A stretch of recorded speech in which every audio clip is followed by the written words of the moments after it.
आज हम बात करेंगे कि ना क्रोएशिया में जिन कैंडिडेट्स का रिफ्यूज़ल आया है, क्यों आया है, क्या जॉब कैटेगरी था जिसमें रिफ्यूज़ल आया है, कौन कौन से पॉइंट्स उनके रिफ्यूज़ल लेटर में मार्क करके दिए हैं एम्बेसी द्वारा, इसकी बात करेंगे हम।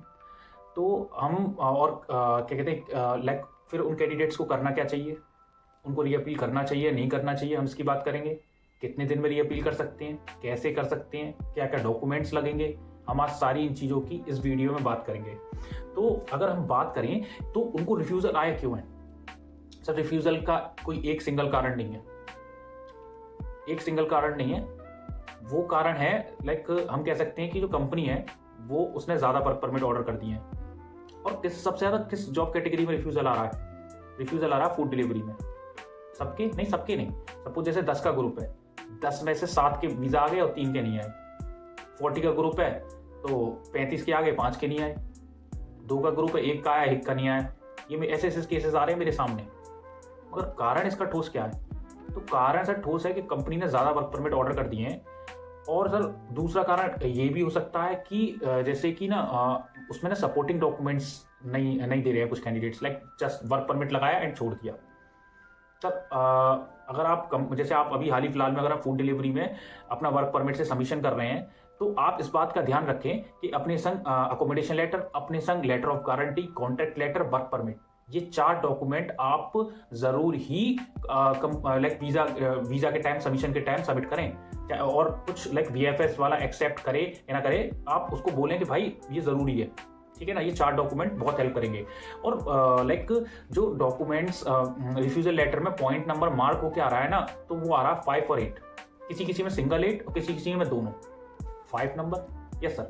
तो जो 5 नंबर पॉइंट है वो बताता है कि सपोज जैसे किसी को पहले कभी शेनिगन में रिफ्यूजल रिसीव हुआ है, ठीक है, तो वो उसको मार्क करके दे रहे हैं कि इस शेनिगन सिस्टम में अलर्ट दिखा रहा है इसके लिए, और बोल रहा है कि refuse like purpose of refusing the entry, ठीक है ना। तो जैसे कि सपोज किसी का विजिटर वीजा, किसी का पोलैंड में रिफ्यूजल, तो वो उन कैंडिडेट्स को क्या हो रहा है कि वो 5 में भी मार्क करके दे रहे हैं और 8 में भी मार्क करके दे रहे हैं, ठीक है। और जैसे कि कुछ कैंडिडेट्स हैं जो सिर्फ वर्क परमिट लगाए हैं तो उनको 8 मार्क करके दे दिया। मतलब कि आप जो उसमें लिखा होता है कि जो आपने स्टेटमेंट दिया है कि आप ये काम करने जा रहे हैं, उसमें उनको डाउट है, मतलब एक तरह का डिप्लोमेटिक रीजन है उनका रिफ्यूज करने का, ठीक है, कि देयर इज अ मतलब डाउट है जो सब। अब करना क्या चाहिए कैंडिडेट्स को जिनके रिफ्यूजल आए? सर आप रीअपील कर सकते हैं।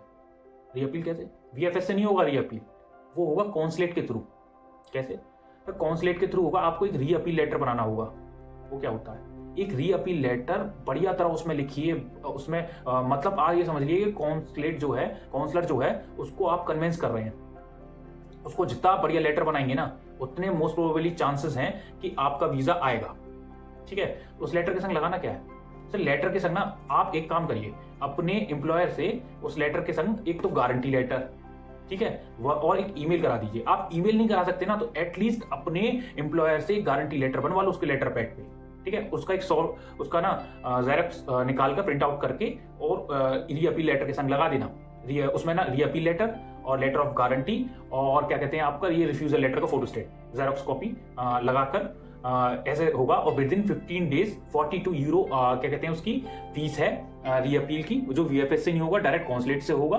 तो जिन लाइक देखिए, अब जैसे हम बात करें तो अभी लाइक क्रोएशियन एम्बेसी को हम ईमेल करेंगे, वो इतनी जल्दी तो रिप्लाई करने वाली नहीं है। तो फिर भी आप ट्राई करिए अपना, ये होगा कि ना जो भी भाई का रिफ्यूज़ल आया हो वो मेरे से कांटेक्ट करे। सिर्फ एक बंदा मैं अपना ट्राई करूँगा, फ्री ऑफ कॉस्ट मैं उसके लिए रीअपील लेटर बनाऊंगा।